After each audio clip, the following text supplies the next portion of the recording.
खूबसूरत मंज़र माशाल्लाह, पार फेसिंग घर हो, मस्जिद करीब में हो, मार्केट बिल्कुल पैदल के सफ़र के ऊपर हो और खूबसूरत आइडियल घर जिसको आपने ख्वाबों में देखा हो, वो हम आपको आज घर विज़िट करवा रहे हैं। मुल्तान के अंदर एडम हाउसिंग स्कीम के अंदर 5 मरला डबल स्टोरी घर जो आपको पार फेसिंग नियर टू मस्जिद, मेन बुलेवार्ड रोड, इंतहाई दिलकश मुल्तान के सुहाने मौसम के अंदर खूबसूरत घर आपको विज़िट करवा रहा हूँ। हल्की हल्की बूंदाबांदी हो रही मुल्तान के अंदर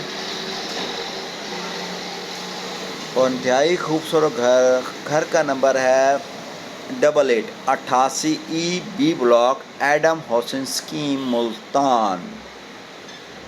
चले मैं आपको अंदर से विज़िट करवा दूँ। गैराज आपको मिलेगा, बड़ी गाड़ी का गैराज मिलेगा और ये मोटरसाइकिल की स्पेस आपको मिलेगी।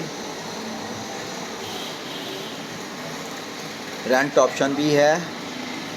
ये टीवी लोन से स्टार्ट करते हैं। टीवी लोन में अंदर इंटर हो गए तो ये सामने आ गया इसका टीवी लोन। इंतहाई खूबसूरत है माशाल्लाह, दिलकश टीवी लोन है।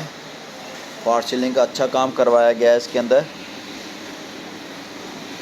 और ये आ गया हजूर इसका ड्राइंग रूम। लोग को आपने मुकम्मल देखना है और उसके दिए गए नंबर पर रब्ता करना है। इंतहाई मुनासिब प्राइस के ऊपर हम ये आपको बनवा के देंगे घर।